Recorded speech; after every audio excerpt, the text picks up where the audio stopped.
Hello people of the earth and welcome back to QuickSaveTV. My name is Mike and today we're taking a look at the Templar class in the XCOM 2 War of the Chosen DLC. Templars we're going to take a look at everything, right? The lore, the abilities, the weapons they use, and what PCS would be the most optimal for a Templar. Now, Templars are spiritual warriors, right? They are a part of a cult under the guidance of the Geist. Geist was one of the XCOM operatives of the original XCOM back in 2015 when the aliens, when the first alien war and the alien invasion began, and essentially he was left stranded. He was just at the very beginning of his training. He suffered amnesia, and when he finally was able to gather his strength and use what little psionic training that he had in order to build up his force and build up his following, he started the Templars. Templars believe that psionic power is the Earth-specific phenomena, and that elders are actually trying to steal it. And essentially, they believe that psionic power is the human birthright, and they feel like they are the guardians against, basically stalwart guardians against evil. Now, when you have to fight the alien menace, there are very few who are as resolute or are as tenacious as the Templars. They are just exceptional warriors that use psionic abilities as well as psionic blades in order to devastate the enemy ranks, and they are incredibly difficult to kill. They maybe are one of the hardest classes to kill in the game. Pretty sure the hardest class, and I'll explain to you why. So let's start off. We understand now why, what they do.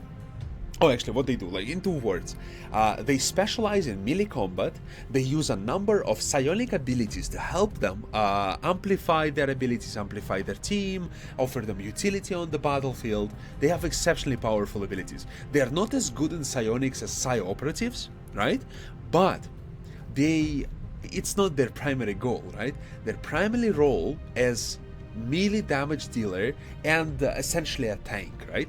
They can easily soak a lot of damage without actually taking it. They can parry, reflect it. It's actually quite insane.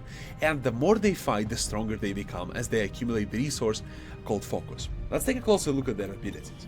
The 3 core abilities of the Templar is the Psyblade Rend, the Volt, and the Focus. So let's take a look at Rend.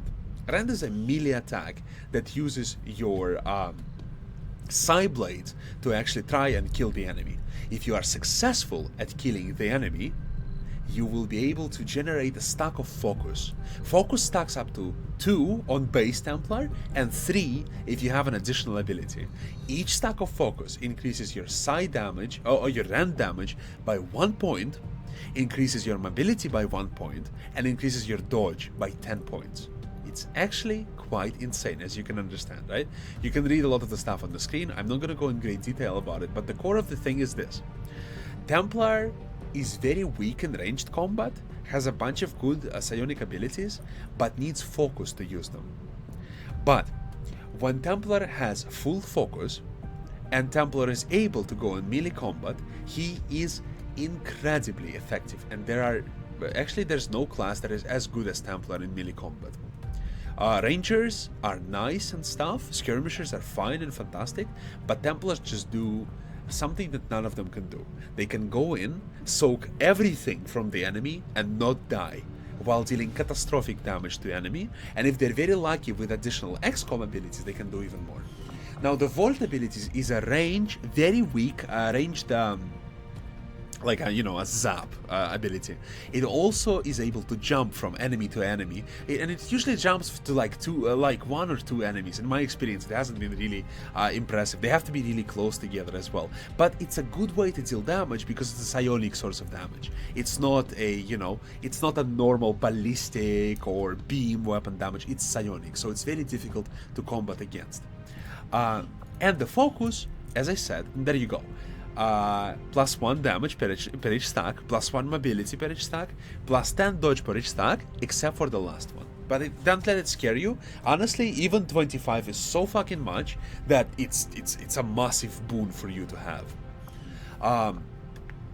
So let's take a look at all of their specializations. They have 3 specializations: Psyblade, Dynamo, and Sage. Now, the way they work is this. Psyblade is all about damage and survivability. Dynamo is all about amplification, utility, and mobility. It's really good.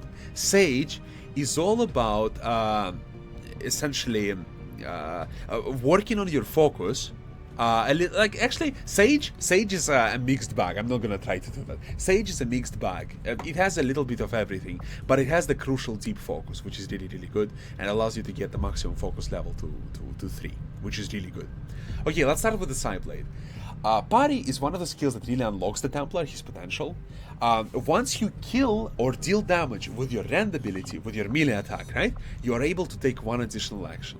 Usually you are able to move somewhere, which is fine and fantastic, but being able to stand your ground and parry is so much better, especially if you attack the enemy from good high cover. It allows Templar to assume an impenetrable position, which will allow him to block 100% disregard the following attack. Explosion, fucking death ray, the Death Star shot, literally anything can be blocked, which is really cool.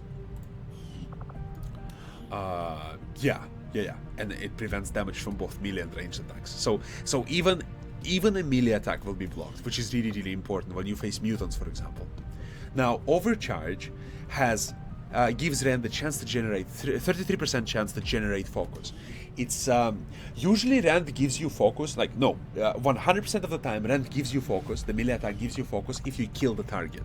Now, Overcharge allows you to gain focus without finishing the enemies off, right? Which is really important at the start, because Templar truly needs all of his focus stacks in order to be most effective.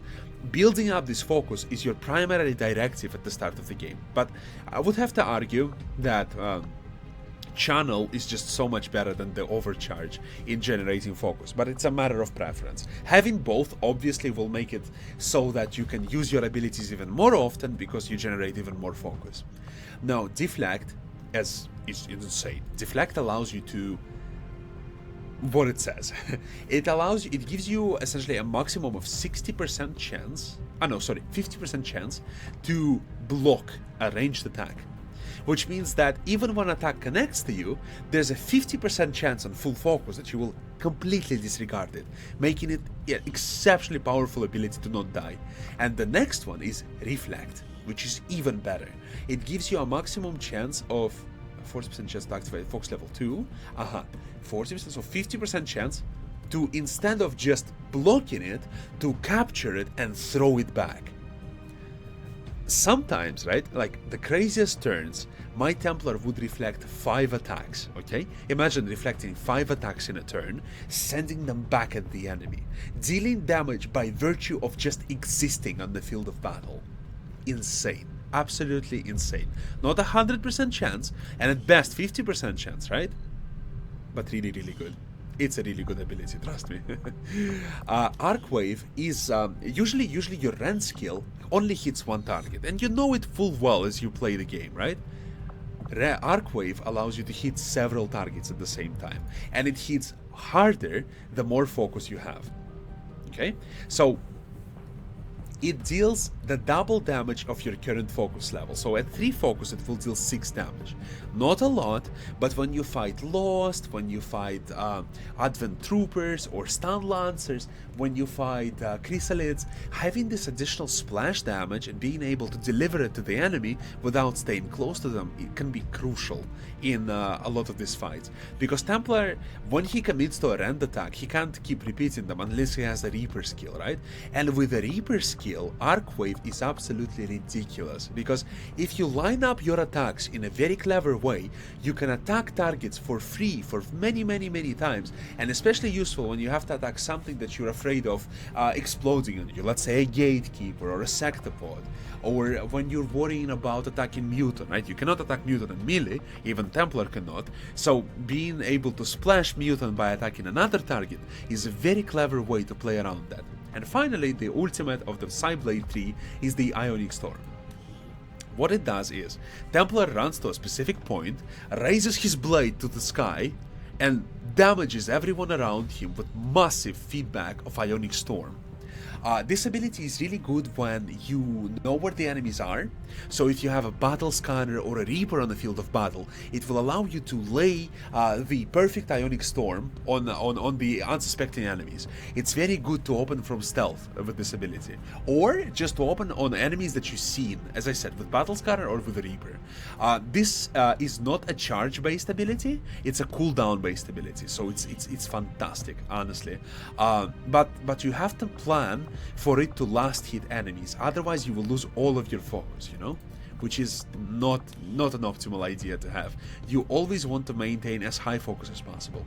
Now let's switch to, let me just sip a bit of water because I'm dying, guys. I apologize. Okay, so Dynamo. The second after Volt is the Aftershock. Aftershock allows you to essentially add the holo targeting to your Volt skill. By adding the Aftershock, your Volt actually stops being useless, and it allows you to strategically apply Volt.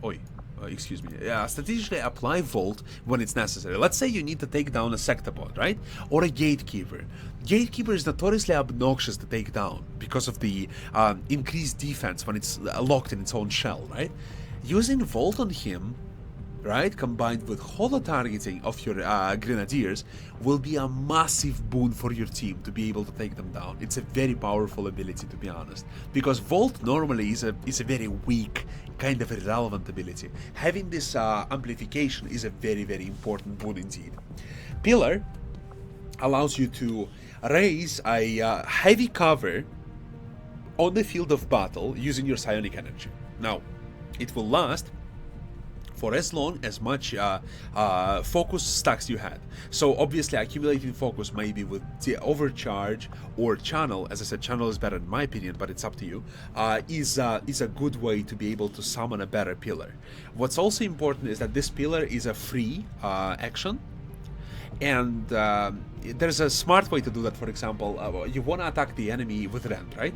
You will kill him, but there's no good cover around him. So what you do is you summon a pillar, right? So that you attack him in such a way that you hide behind this pillar, which is a really honestly obnoxious way to use your own abilities to provide yourself cover, making you even tankier than you already are. Alternatively, you can just put it for your team to use, right? It's also a good opportunity, a good possibility, but you have to make sure to not run out of focus and to manage your focus properly. Now, the next ones are actually quite interesting. Invert.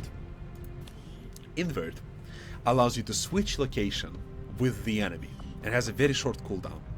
Why is it a good thing? Let's say there's an enemy officer that you want to attack him and you want to extract knowledge from his head, right? Doing so is generally difficult because he's really far away and deep with his forces. If you use Invert from your Templar, you can put the enemy officer in a very shitty position and make him an easy target, while also bringing you very close to the enemy team, and it does not end your turn, allowing you to run still. See what I mean? Like, extremely mobile, extremely powerful, and extremely versatile. The other ability, Exchange, I'm not a really powerful, like, I'm not a really big fan of this ability because it's just not the same as Invert, but it can be very useful if you want to deliver your ranger, for example, to the field of, or your skirmisher to the field of battle. A really powerful combination. Also, it can be a very cheesy way to switch with a Reaper, but I actually never tried that. With Skirmisher I did try it, it's a very interesting combination, but it puts your Templar usually too far away to be useful, and then you'll have to use something like, say you use Exchange and then you use something like Amplify, right? That works, but honestly Invert is just so much better. And finally, the Void Conduit. Void Conduit traps the humanoid and prevents them from doing stuff. It deals some damage initially, but also siphons the health as it continues to work. It's a good ability to regenerate your health, but there's it's hard to say. It's like it's such a lackluster ability when compared to Ionic Storm and Ghost, especially to Ghost, in my opinion, right? I personally found much more useful to just get Ghost, right? And honestly, Ghost never let me down. Void Conduit has been underwhelming, to say the least. And then we go to the following. We go to the Sage tree. The last but not least, it's a really powerful tree because of several reasons. Because of these two abilities and because of the Ghost. Ghost is absolutely amazing. I'll explain to you why. Now, Focus we already explained. Amplify. Amplify marks a target, and for a number of attacks that is equal to the number of focus that you had when you cast it, so up to 3 times, it will get additional damage. So one of the good combos you can do when you need to deal maximum damage to the enemy is you go Amplify, Rend, right? Or you could go for maximum team utility. Amplify into Volt with Aftershock, right? So it's a 33% increased damage on target and 15% increased chance to hit the target. Really, really powerful. Allows your snipers to effortlessly layer shots on this target and make sure that they hit them, right? Stun Strike is a peculiar one, right? It has a maximum 80% chance to hit, but it has a good chance to disorient the target per each focus level, so it's 60% maximum, and it does not end your turn. So at least that is a good thing. So when you have to deal catastrophic damage to the enemy, a good combo could be a Stun Strike into Rend to make sure that you last hit him and get the focus stack back on yourself. It's powerful ability because it also breaks the enemy from his fortified position. So let's say an enemy sits behind a heavy cover, right? And you don't have a good, or don't want to utilize any resources to break him from this position. So what you go is this. You throw him out with a Stun Strike and immediately follow it up with a Rend, right? If he's not dead after that, your guys can easily clean up. Then we go to the Channel ability. Now, Channel is really powerful, and it's really easy to understand why. Normally, Templar himself has to do stuff to accumulate focus stacks. Channel makes it so that his teammates can help him with that. Every fallen enemy, especially a psionic enemy, leaves behind the focus loot, which allows you to basically accumulate more and more focus as you go. Honestly, this ability gives you so much focus, especially if you don't use these abilities a lot, so much focus that you will be stuck within one pod, to be honest, right? This is a really strong ability, but you need to make sure that you use a lot of this stuff, because I personally made a mistake in my first playthrough. I used Psyblade almost entirely, only the Psyblade, right? So I would have Rend, Parry, Deflect, Reflect, Arcwave, Ionic Storm, and this ability, and it was 100% useless because I had 3 stacks of focus immediately, but I never expanded it on any of my abilities. And having Invert, having Amplify, having Stun Strike, right, would be so much more better with Channel. It's such an overkill if you don't use your mana, your focus, so make sure you do. Deep Focus is critical to get. It's kind of a no-brainer. You want to get it because it gives you an additional level of stacking your focus. And stacking focus on your Templar is the core of the character. Once you reach there's almost no one, there's no one more ferocious and more tenacious in the field of battle than Templar with 3 stacks of focus.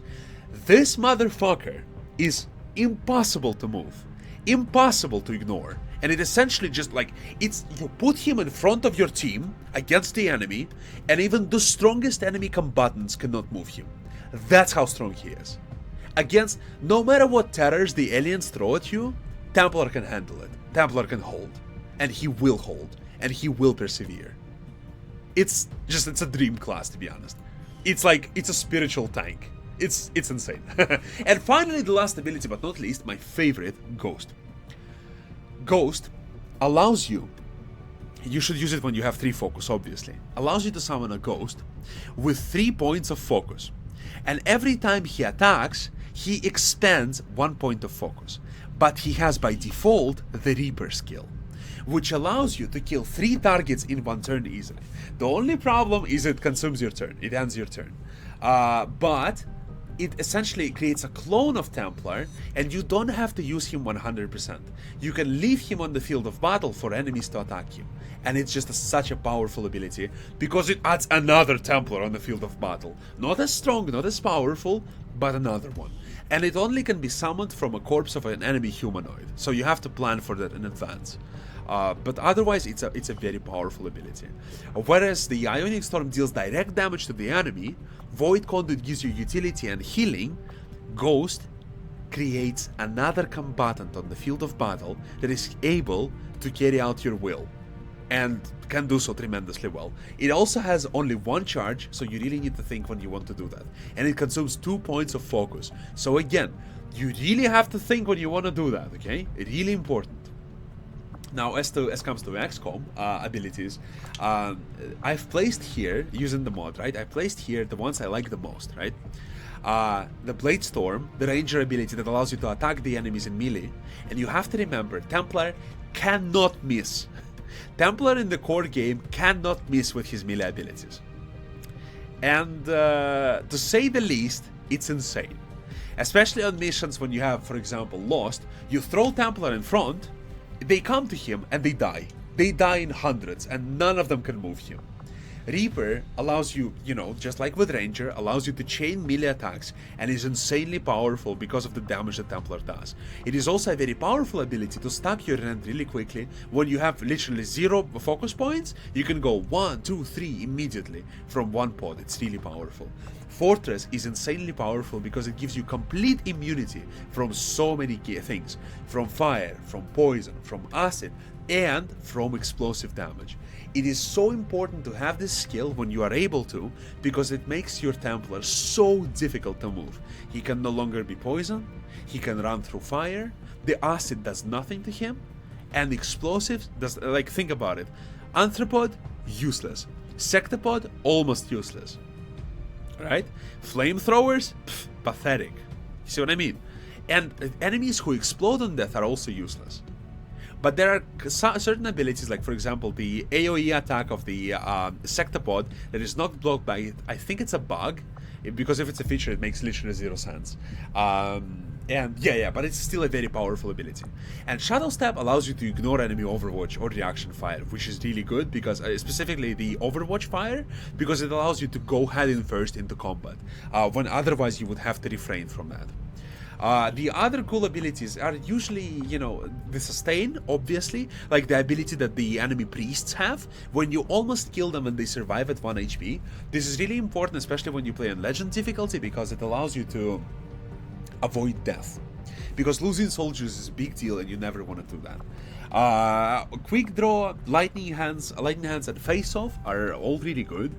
Just as they are good on the Sharpshooter. Face Off especially is really good, but because your secondary pistol, secondary is the basically an SMG, which functions much like a pistol. It essentially is a pistol for all intents and purposes. So that's your abilities. I think I covered everything in great detail. And now, normally I would tell you how to upgrade your weapon. You cannot.